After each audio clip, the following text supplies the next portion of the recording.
Once upon a time in the holy city of Varanasi, Lord Shiva and his consort goddess Parvati were having a deep discussion. Before we begin, don't forget to like, share, and subscribe for more spiritual stories and divine legends. Once upon a time in the holy city of Varanasi, Lord Shiva and his consort goddess Parvati were having a deep discussion. Suddenly, Lord Shiva said, "The world is an illusion. Everything in this world is Maya. Even this food that we eat is also an illusion."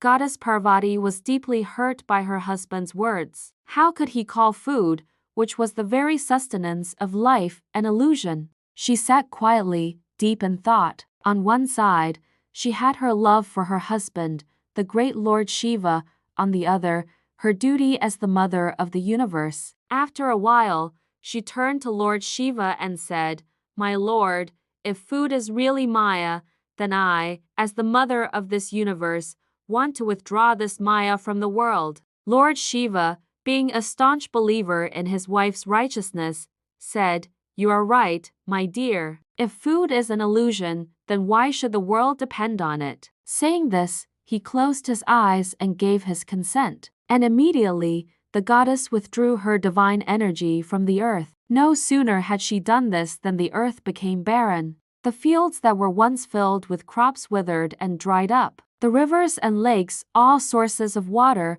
stopped flowing. And the whole world became a desert without any vegetation, without any water. All the creatures on earth, humans, animals, birds, and even the gods in heaven, all started to suffer from hunger and thirst. After some time, the gods approached Lord Shiva and complained, "Oh, Lord, we are dying of hunger and thirst. Without food and water, we are not able to perform our daily rituals, and the cosmic balance is being disturbed."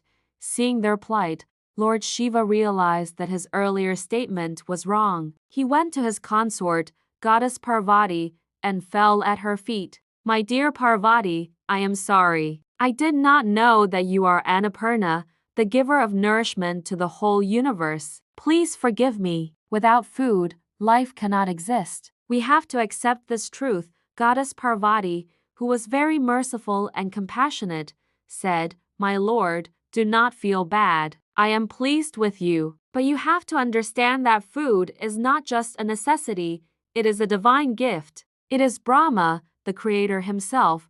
With that, she got up from her seat, and assuming a very bright and divine form, she went to the earth, took a golden pot filled with grains and a ladle in her hand, and started to feed the hungry. All the gods and human beings who had lost all hope saw the divine figure distributing food, and they all became happy. Even Lord Shiva went to her and said, "Oh, mother, please feed me too," and she fed him with her own hands. From that day onwards, she is known as Annapurna Devi, the goddess who provides food to all. She is the embodiment of food, the giver of nourishment to all living beings. And we should always remember that food is sacred. It is a gift from God. We should never waste it, and always share it with those who are in need. Once there was a poor woman who had some leftover food. She kept it in a bowl and went to sleep. In the middle of the night, she heard a knock at the door. She opened the door and saw a divine woman standing there. The woman asked, "Is there any food left?" The poor woman offered her the leftover food in the bowl.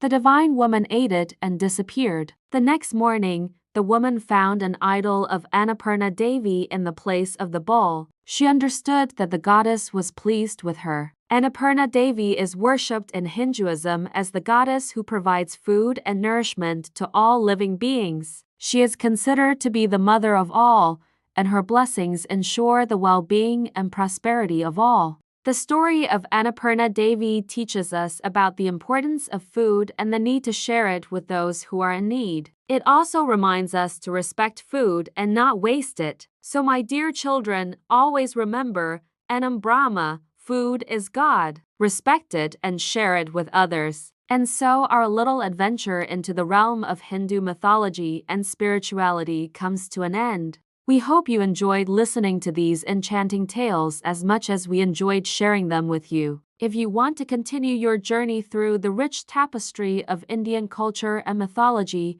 Stay tuned for more videos. Until then, keep exploring, keep asking questions, and keep nurturing your curiosity. Goodbye.